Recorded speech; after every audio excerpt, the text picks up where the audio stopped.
In this video, I'm going to talk about how to calculate the first 5 energy levels of an electron in a 3D particle in a box model where all 3 sides have a length of 2.50 nanometers, right? And so first things first, right, we probably want to write out what our wave function is and also what our equation for the energy levels is, right? So the wave function is going to be, right, in terms of nx, ny, and z, right? So each individual direction, right, dimension can have its own energy level, right? They can all be different n values, right? Different principal quantum numbers, and that will affect what the shape of the wave is in that case, and also it will affect what the energy levels are, right? Like what the values of the energy levels are. So what that equation is going to be, right, is just simply taking the 1D particle in a box equations that we have, right? So if you just simply look up what the wave function for a 1D particle in a box is, and you just simply, set at 1 to x, multiply it now by one that's set to y, and multiply it by one that's set to z, right? And then you're going to get this equation right here. So all it is just simply multiplying 3 of them together where they have 3 independent principal integer, quantum numbers, and also different lengths, right? The lengths don't have to necessarily be the same, right? The lengths can be completely different in the x and the y direction and the z direction. But in this case, right, to keep my life a little bit simpler, I'm gonna make them all equal to each other. But you can just simply do the, do the calculations or do things in those cases where everything is different. So,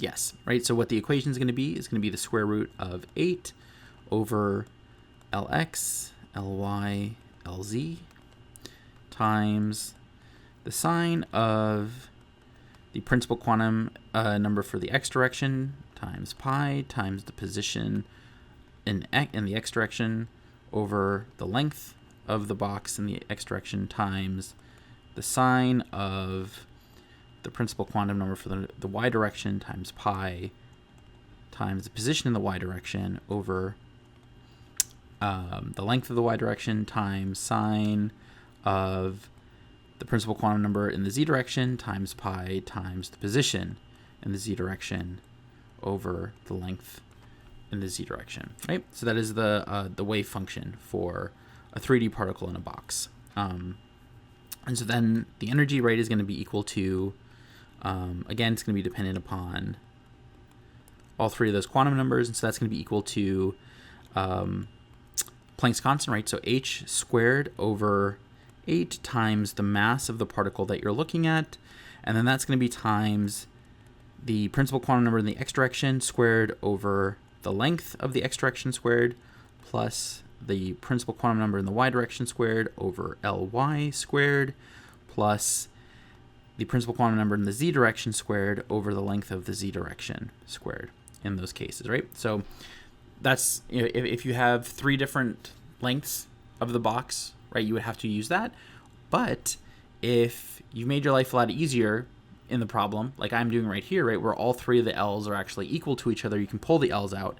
And so what you get then in this case right here, right, is going to be h squared over 8mL squared times nx squared plus ny squared plus nz squared.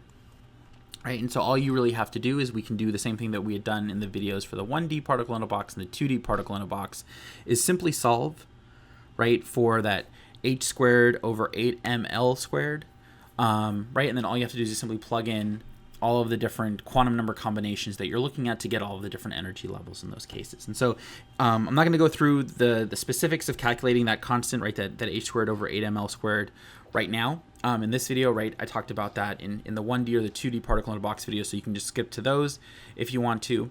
And so we're just going to go through and calculate in those cases, right? So you're going to have to take my word for it right now that this ends up equaling 9.640 times 10 to the negative 21 joules, right? If you're using the mass of an electron, right, which is 9.1094 times 10 to the negative 31 kilograms, right? Planck's constant is 6.626 times 10 to the negative 34 joules per second, or not per second, sorry, joule seconds. And then the length, right, has to be converted into meters, so it has to be 2.50 times 10 to the negative 9 meters. So if you plug all of that stuff in there, right, units are going to cancel out. You're going to end up with joules, and it'll make your life a lot easier, right? So if we start off, right, the first ground state is going to be where all of the n values are equal to 1. in these cases, right? And so we can just simply then use, that constant that we developed right there, right? So 9.640 times 10 to the negative 21 joules, right? And that's going to now be multiplied by, nx squared plus ny squared plus nz squared. So in this case, right, that's going to be 1 squared plus 1 squared plus 1 squared. So that comes out being equal to 3, right, in these cases. And so that's going to be equal to 2.892 times 10 to the negative 20 joules, right? That's the energy of the ground state of an electron trapped in a 3D particle in a box model, with L values equal to 2.50 nanometers. Right, we can then go on to the next one, right? So that's going to be now the 2.11 energy level. Now, one thing to point out, right, is that you can have it be either where nx is equal to 2 and then ny and nz is equal to 1. You can also have another energy level that's going to be it's going to be different, right? It's going to be a different state because it's going to be a different orientation of the waves, but it's going to be degenerate, right? The energy is going to be the same, such as in the case where nx and nz is equal to 1 and then ny now is equal to 2. Or you can have the case, right, where nz is equal to 2, right, and then nx and ny are equal to 1. So you have all these different combinations that are going to give you the exact same energy, and they're all going to be degenerate, right? And that's what that meaning is, right? So all three of these are going to be degenerate, but applying the math is going to be the same, right? So we just simply use that constant we have, right, the 9.640 times 10 to the negative 21, and now it's going to be, right, 2 squared plus 1 squared plus 1 squared. And so what that comes out to being equal to is 5.784 times 10 to the negative 20 joules, right? And so we have, essentially it's 4 plus 1 plus 1, so 6, right, times that constant that we have. And so then now, right, the next energy level is going to be the 221, right? So now we can have that, or we can have the 212 energy level, or we can have the 1, 2, 2 energy level, right? Again, those three are all going to be degenerate.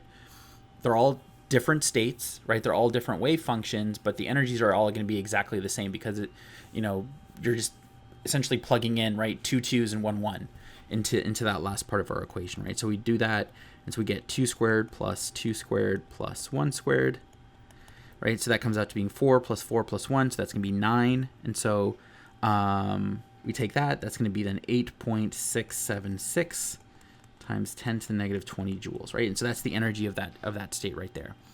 The next state that we're going to be looking at is going to be the 2 to 2 state in this case, right? And so there's no degenerate levels for that, right? Because all three of the quantum numbers have the exact same numbers.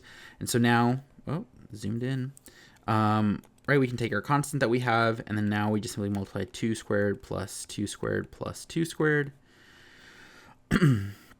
Right, so that's going to come out to being equal to 12. So multiply that by 9.640 times 10 to the negative 21. What we get is 1.157 times 10 to the negative 19 joules, right? So that's the energy of the 222 state. So the next one after that now is going to be the 311 state. And actually, an interesting thing that we'll find out, right? So I'm just going to go ahead and do the math, right? And we'll talk about the interesting part. And so so we're going to have the 311. You can also have the 131 and then also the 113. So all three of those are going to be degenerate. So you can have the 131 and then also the 113. And so in all of those cases, right, you're going to take 9.640 times 10 to negative 21 joules, multiply that now by 3 squared plus 1 squared plus 1 squared.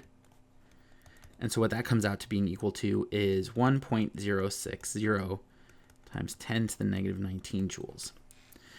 Now, an interesting thing, right, if we're looking at it, we can see that the 222 state is actually higher in energy compared to the 311 state. And so you have to be careful with these when trying to do the ordering, right? So, the ordering is that this is going to be the first one, this is going to be the second one, this is going to be the third one. The fourth one, right, is going to be the 311 state, and then the fifth energy level is actually the 222. And so that has to do, right, with the fact that 3 squared plus 1 squared plus 1 squared ends up equaling 11, whereas in the case of 2 squared plus 2 squared plus 2 squared is equal to 12. And so if you have a problem, right, where you're supposed to order them and look at them, you need to make sure that you do the math and you calculate the stuff out and you actually look at what's happening in those cases, right? Because you can very well just be like, oh, right, 222, the next one has a 3 in it. That should be higher in energy, but it actually isn't, right? So those two ones, right, the NY and Z equal to 1 or whatever the ordering is that you're looking at, right, is going to end up being lowering that in energy, right, by having lower quantum numbers. So that's an important thing to think about, right, when going through a 3D particle in a box, is it can become kind of tricky figuring out which ones are going to be which ones in those cases. But yep, so that right there, right, is how you calculate the first 5 energy levels of a 3D particle in a box. And so you can pretty much apply this to any other type of situation, right, if you just simply use these equations.